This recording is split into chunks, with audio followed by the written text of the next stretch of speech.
Bonjour à tous et merci de nous suivre pour une nouvelle saison de Cas par Cas. On a le plaisir de recevoir Alexandre Nappé. Pendant plusieurs semaines, il va nous développer des sujets qui sont autour de notre domaine. Il va nous expliquer un petit peu quels sont ceux qu'il a retenus. Alexandre, bonjour.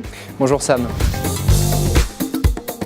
Donc, je suis Alexandre Nappé, conseiller en propriété industrielle. Je travaille au sein du cabinet Meyer et Partenaires à Strasbourg. Cabinet qui a un peu plus de 20 ans d'existence. Je m'occupe du département multimédia depuis 10 ans. Et nous avons notamment une importante activité en matière de protection, de gestion et de défense des noms de domaine pour nos clients. Donc je vois que vous avez préparé quelques cas intéressants à développer pendant les plusieurs semaines qui suivent. Tout à fait. Alors, est-ce qu'on peut commencer par le premier ? Oui, tout à fait. Alors aujourd'hui, j'ai choisi de vous parler d'une décision qui a été rendue par le centre d'arbitrage de l'OMPI dans la procédure Parle du point .fr. C'est une décision DFR 2009-0027 qui a opposé la décision Unify Electromédecine à la société SARL Fitform France. On va à plusieurs reprises évoquer les problématiques particulières des distributeurs dans les litiges de nom de domaine et c'en est un premier exemple. Les distributeurs, c'est-à-dire les grandes marques C'est-à-dire en réalité la stratégie des titulaires de marques qui gèrent et organisent des réseaux de distribution, que ce soit des réseaux de franchise, des réseaux de distribution un exemple, par exclusifs. Exemple, ça pourrait être le réseau de distribution Sony, là en l'occurrence la société Unify Electromédecine qui est une société spécialisée dans la fabrication d'articles pour la pratique du sport, qui sont commercialisés sous la marque FitVibe. Et cette société avait conclu un accord de distribution exclusive avec la société Fitform, société française, pour la distribution exclusive des produits de la société Unify en France. Et cet accord de distribution avait été conclu en 2005. Préalablement à la conclusion de cet accord, la société Unify avait pris la précaution de déposer sa marque FitVibe en 2002 au plan communautaire, par conséquent visant la France. Et dans le cadre de l'accord de distribution, il était prévu que la société française puisse évidemment utiliser la marque FitVibe pour commercialiser les produits. Et notamment, il lui avait été permis d'enregistrer le nom de domaine fitvibe.fr, ce qu'elle a fait en 2006.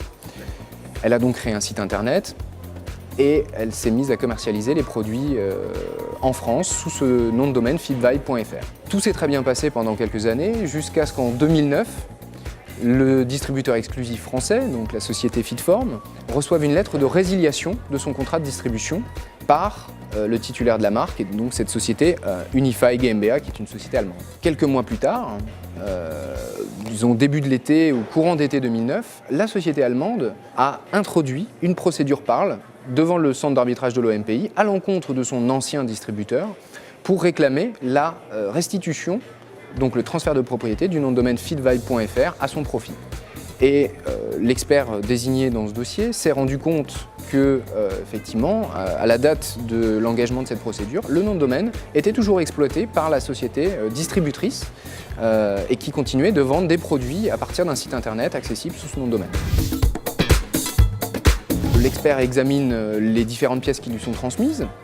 Il est intéressant de noter dans cette affaire que le défendeur n'a absolument pas fourni de réponse, ce qui est très souvent le cas, mais on peut s'étonner tout de même que dans cette affaire, il n'y ait pas de réponse. Parce qu'à partir du moment où il n'y a pas de renouvellement de contrat, il y a automatiquement plus, je dirais, le droit pour ce...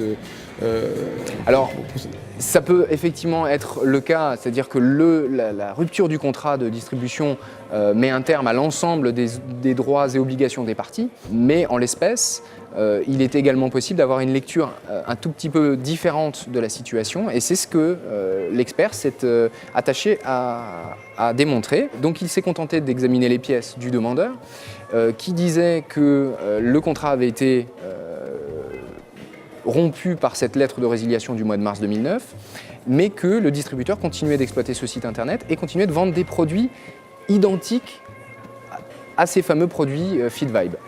Et en fait, l'expert va aller un petit peu regarder là-dedans et se rendre compte que finalement on ne sait pas dans quelles conditions la résiliation est intervenue. On a effectivement la production d'une lettre de résiliation, mais on ne connaît pas la position du défendeur puisqu'il n'a pas pris part à la procédure. On ne sait pas s'il conteste les reproches qui lui sont faits dans cette lettre de résiliation. Le demandeur invoquait un manquement au contrat et effectivement ce manquement n'est pas étayé dans la plainte. On s'aperçoit également que les produits qui sont vendus sur ce fameux site Feedvibe ne sont pas des produits identiques, c'est-à-dire des produits concurrents, mais sont effectivement les produits Feedvibe. Ah oui, donc, de la même marque. au jour de l'introduction de la plainte, effectivement, il y a une poursuite de vente. Alors, on peut se dire qu'il y a tout simplement un écoulement des stocks restants. Et c'est effectivement ce que va retenir l'expert dans ce dossier. Il va observer tout simplement qu'on n'a pas d'éléments pour justifier ou pas le motif de la résiliation, donc le motif de réclamer la rétrocession du nom de domaine. On se rend compte que les produits sont authentiques, c'est très important dans le cas d'un distributeur. Il continue de vendre ses produits, donc il écoule simplement son stock. On voit que dans le contrat, il y avait également la possibilité pour le distributeur de continuer à utiliser la marque pendant une période de 3 mois justement pour écouler les stocks et mettre un terme, on va dire, paisible au contrat. Et tout ça se passe au moment où finalement la procédure a été engagée sans mise en demeure préalable, de manière tout à fait violente.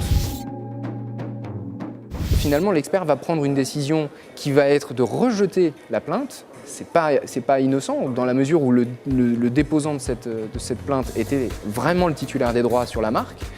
Et il va rejeter la plainte en considérant que, eh bien, tout simplement, elle dépasse le champ d'application de la procédure Parle.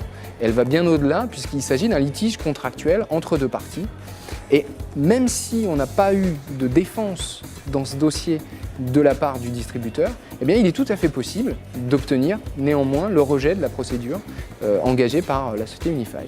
C'est très intéressant parce que ça montre en fait un peu les limites quand même du Parle, ou en tout cas dans quel cadre est-ce qu'on peut s'attendre à avoir une décision par le Parle en fait. Donc alors, en résumé... On peut retenir 2 choses de cette procédure. Comme je viens de le dire, effectivement, le fait que l'absence de réponse du défendeur n'est jamais une garantie d'une décision favorable, hein, la preuve en est.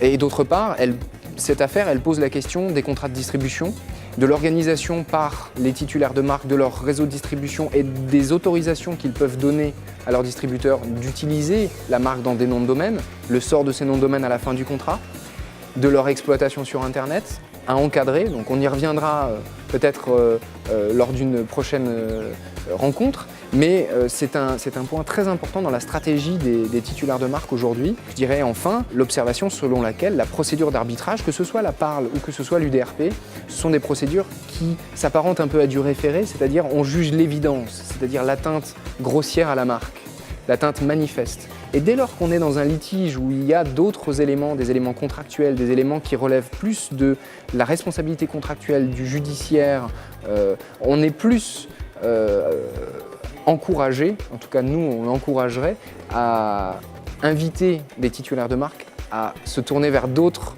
types de procédures. Voilà ce qu'on peut retenir de cette affaire. Très intéressant pour un premier cas. Eh ben, je vous dis à la semaine prochaine pour un deuxième cas par cas. À la semaine prochaine, Sam. Merci.